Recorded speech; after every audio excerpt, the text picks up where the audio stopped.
Alors, le cours d'aujourd'hui, concernant l'embryologie générale, c'est la première semaine de développement embryonnaire.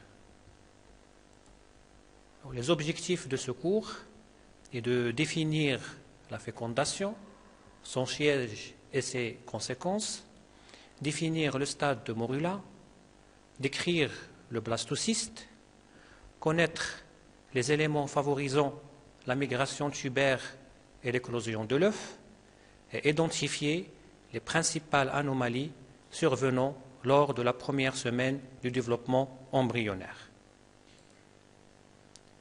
Alors, les phénomènes qui vont survenir au cours de cette première semaine sont les suivants: la fécondation et la segmentation, la migration tubaire, l'éclosion de l'œuf et le début de l'implantation de l'embryon. Tous ces phénomènes vont survenir au cours de la première semaine, ça veut dire le premier jour du développement jusqu'au 7e jour du développement. En commençant par la fécondation. C'est quoi la fécondation? La fécondation, c'est l'union des deux gamètes mâles et femelles. Il se siège au niveau de l'ampoule de la trompe de Fallope. C'est 24 heures en moyenne après l'ovulation. Donc, les principales conséquences de la fécondation, c'est la restauration du nombre diploïdie des chromosomes. À ce stade-là aussi, on détermine le sexe de l'individu et ça donne un début de la segmentation. Donc, on voit ce schéma ici. La fécondation, il se fait au niveau de l'ampoule de la trompe utérine, après d'un spermatozoïde qui va pénétrer au sein ovocyte pour former l'œuf. Après la fécondation, on aura le deuxième phénomène qui va survenir au cours de la première semaine, c'est la segmentation. C'est quoi la segmentation? C'est la division de cet œuf qui est formé d'une cellule. Au début, on aura deux cellules filles qu'on va appeler les blastomères, puis stade de 4 cellules, puis stade de 8 cellules, puis le stade de 16 qu'on va appeler morula.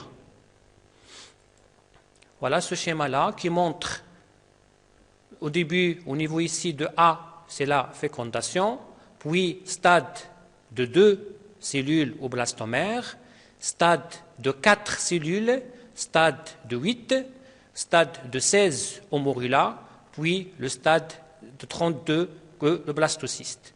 On voit ici qu'en même temps, il y aura la segmentation, en même temps, c'est la migration tubaire qui va se faire le long de la lumière de la trompe utérine. Et concernant la légende de ce schéma, on aura pour le 1, c'est l'ovaire, le 2, c'est la trompe utérine, le 3, c'est l'endomètre, le 4, c'est le myomètre, et le 5, c'est la cavité utérine. En même temps que la segmentation se fait, on n'aura que phénomène important que l'œuf il va garder même taille. C'est très important. Et cela dû à la persistance de la zone pellucide. Cette zone, elle va persister pour empêcher que cet œuf adhère au tissu maternel avant qu'il soit au niveau de la cavité utérine. Et au fur et à mesure, vu la division qui vont se continuer, ces cellules filles ou les blastomères vont s'aplatir au fur et à mesure, on aura moins d'espace intercellulaire et qu'on aura un phénomène important qui va apparaître, c'est la compaction. Puis, on aura l'apparition d'un système fonctionnel et d'une polarisation des blastomères. Voilà ce schéma-là qui montre, on a ici un liseré bleu, ici c'est la zone pellucide qui persiste le long de la segmentation. On aura une cellule, puis 2 cellules filles au blastomère, 4 cellules filles au blastomère, 8 stade de morula. On aura toujours la persistance de cette zone pellucide et l'œuf, il garde même taille. On aura un phénomène qui va, c'est la compaction, puis au stade de 32, on aura toujours notre zone pellucide et l'œuf, il garde toujours la même taille par la présence de cette zone pellucide. On a le stade de 32, c'est le blastocyste, et on va, au fur et à mesure, ce blastocyste, il va se remplir, se creuser d'une cavité qui va se remplir d'un liquide qui donne une cavité qu'on va appeler le blastocèle. Donc, on aura des blastomères qui sont polaires ou externes et des blastomères qui sont polaires ou internes. Voilà ce schéma-là qui résume les différentes étapes de la segmentation. On aura, au début, c'est la fécondation, au niveau première cellule, puis deux cellules avec la persistance de la zone pellucide, et l'œuf, il va garder la même taille. En même temps, on aura la migration tubaire jusqu'à la cavité utérine, puis la formation de blastocystes vers le 5e jour, qui va se creuser d'une cavité. Puis on aura l'éclosion de l'œuf par la déhiscence de cette zone pellucide, et on aura, vers la fin de la première semaine, le début de l'implantation de l'œuf. Cette migration tubaire que se définit comme que l'œuf va parcourir le long de la trompe pour arriver jusqu'aux cavités utérines où aura le siège normal de la nidation, cette migration tubaire est favorisée par des éléments importants qui sont les battements ciliaires de l'épithélium tubaire. Comme on le sait, l'épithélium tubaire, c'est un épithélium qui est cylindrique simple cilié, renfermant deux types de cellules, des cellules ciliées et des cellules glandulaires non ciliées. Et aussi, on aura la musculeuse de cette trompe qui va se contracter pour favoriser le déplacement de l'œuf, et le mucus qui va être élaboré par les autres cellules qui sont non ciliées, qui sont les cellules glandulaires, qui vont aussi favoriser ce déplacement de l'œuf le long de la trompe. Voilà, ce schéma-là, l'œuf au sein qui est dans une zone pellucide, à l'intérieur c'est les blastomères, et on a ici l'épithélium tubaire, on voit ici les cils qui vont favoriser le déplacement de ces cellules, de cet œuf-là, vers la cavité utérine. Donc, vers le 4e, 5e jour, cet œuf est formé de 32 blastomères. Ça veut dire 32 cellules filles.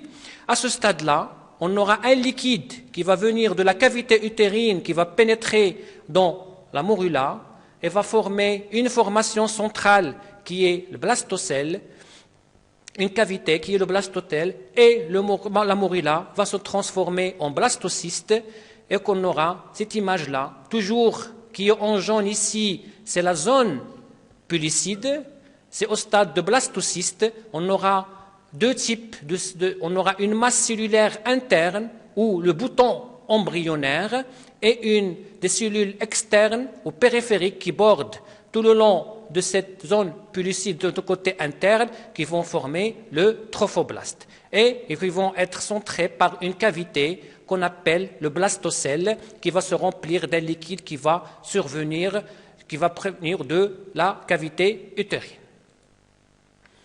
Donc, après, on aura bien sûr, au niveau de la cavité utérine, on aura une déhiscence de la zone pellucide qui va disparaître, cela dû à une activité enzymatique protéisique du trophoblaste qui va élaborer des protéines enzymatiques qui vont dégrader, qui vont digérer cette zone pellucide, et bien sûr cette cavité qui est le blastocèle qui va se dilater au fur et à mesure, qui va donner une pression au niveau de la zone pellucide pour qu'il se désiste. Donc, on aura l'éclosion de l'œuf vers la fin du 5e jour. Donc, ce schéma-là qui montre l'éclosion de l'œuf, on voit ici en 1, c'est la zone pellucide qui va subir une déhiscence à ce niveau-là, et on aura l'éclosion de l'œuf. On aura cette cellule périphérique qui vont former le trophoblaste. Ici, en 4, c'est le blastocèle qui va se remplir du liquide qui provient de la cavité utérine, et la masse cellulaire interne ou le bouton embryonnaire qui va au fur et à mesure se former en deux feuillets, on peut dire, un feuillet externe et un feuillet qui est interne. On va voir à la suite leur développement. Donc, après l'éclosion de l'œuf, on aura le début de l'implantation de l'embryon. Vers la fin de la première semaine, ça veut dire vers le 6e jour. Comment ça se passe? Ce blastocyste, il va se fixer sur l'épithélium utérin, à partir du 6e jour. Les cellules trophoblastiques du pôle embryonnaire vont proliférer pour donner une masse syncytiale. Donc, c'est le début de la formation de syncytiotrophoblastes. Ça veut dire notre trophoblaste qui va se diviser en deux, syncytiotrophoblaste et cytotrophoblaste. Et ce syncytiotrophoblaste va envoyer des prolongements digitiformes vers l'épithélium utérin, marquant notre début de l'implantation. Voilà notre 6e jour. Le blastocyste, il est si libéré de sa zone pellicide. On aura deux zones, une zone périphérique qu'on appelle le trophoblaste, une masse cellulaire interne ou le bouton embryonnaire et le blastocèle. Donc, qu'est-ce qui se passe au début de l'implantation? On a une prolifération de trophoblastes au niveau du pôle embryonnaire qui va donner le syncytiotrophoblaste qu'on voit ici en rose et qui va envoyer des prolongements digitiformes vers l'épithélium utérin et qui va éroser cet épithélium. Et c'est que ça commence ici, le début de l'implantation de l'œuf au niveau de la muqueuse utérine. Ça se fait vers la fin de la première semaine, vers le 7e jour de développement embryonnaire. Donc, vers la fin de la première semaine, on aura une masse cellulaire interne ou le bouton embryonnaire qui va être formé de deux assises cellulaires, une cubique appelée hypoblaste ou ontoblaste et une couche cellulaire prismatique formant l'hypoblaste ou l'ectoblaste vers la fin de la première semaine. Cette première semaine de développement, il peut avoir des anomalies qui peuvent survenir à ce moment-là. Première anomalie qui peut survenir, c'est la mort de l'œuf fécondé. Il se voit dans 50% de l'œuf fécondé, il ne s'implante pas. Là, c'est une 50%, ça veut dire la moitié, même si on aura une fécondation, ça veut dire qu'on aura une grossesse évolutive ou on aura une implantation. Parmi les causes que cet œuf fécondé va mourir, c'est d'abord le défaut de maturation de l'endomètre, qui est un élément clé. Bien sûr, il doit que l'endomètre soit prêt à accueillir cet œuf fécondé, et cela, bien sûr, ce phénomène hormonal, le phénomène qui intervient, que cet endomètre soit prêt à accueillir cet œuf-là. Et parfois, on aura le problème, il provient de l'œuf, c'est pas de l'endomètre, c'est pas du corps maternel. On aura un caractère défectueux sur le plan génétique, ça veut dire qu'on aura une fécondation anormale qui est incompatible avec le développement et qui va mourir parce qu'il est défectueux sur le plan génétique. Aussi, parmi les anomalies qui peuvent se produire au cours de la première semaine de développement, c'est les aberrations chromosomiques. Vous connaissez les aberrations chromosomiques? On peut avoir deux types d'aberrations chromosomiques, soit des modifications de nombre, soit des modifications de structure.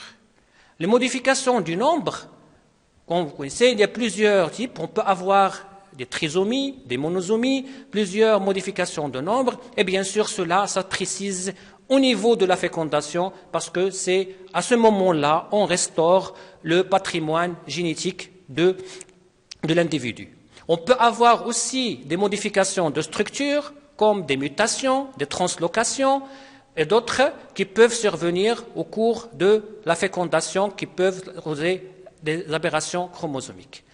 On peut avoir aussi, ça ce qui est normalement qu'on va plus profondément au cours de la deuxième semaine de développement, c'est les implantations ectopiques. Qu'est-ce que ça veut dire implantation ectopique? Ça veut dire qu'on aura une implantation en dehors de la partie normale, physiologique de l'implantation qui est la cavité utérine. Il peut avoir une implantation extra-utérine au niveau ovarien, au niveau abdominal.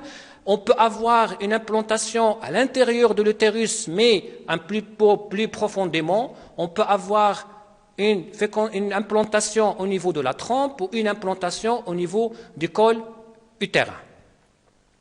Alors, en conclusion, si on veut résumer ces différents stades qui vont survenir au cours de la première semaine de développement embryonnaire, on aura l'élément clé, c'est la fécondation, qui se fait au niveau de l'ampoule de la trompe, au niveau de tiers externe de la trompe utérin.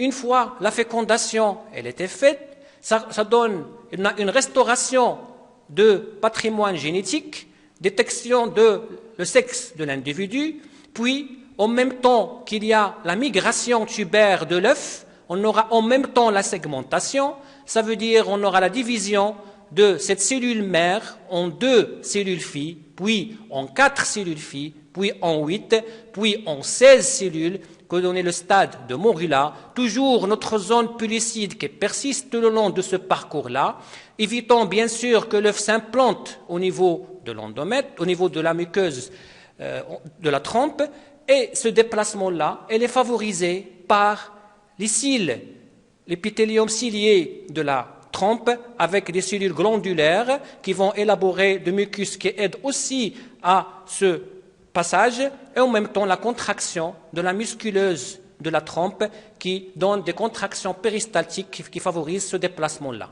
À partir du stade de Morilla, on aura après le stade de blastocyste, maintenant l'œuf il est dans la cavité utérine, il va se libérer de la zone pellucide, ce qui est c'est l'éclosion de l'œuf, au stade de blastocyste, ça veut dire au stade de 32 blastomères. À ce stade-là, on a une partie périphérique de cellules qu'on appelle le trophoblaste et une masse cellulaire interne ou bouton embryonnaire et une cavité centrale qui est le blastocèle. Regardez ici l'endomètre qui va au niveau de la deuxième cycle menstruel de la femme qui est en stade sécrétoire, qui élabore beaucoup, qui favorise donc ici la muqueuse utérine, ici c'est le myomètre qui est prêt à accueillir cet œuf-là au niveau de la première semaine. Les anomalies, ils peuvent avoir une implantation ici ectopique ou implantation au niveau du col utérin ou à l'extérieur complètement de l'utérus. Merci de votre attention.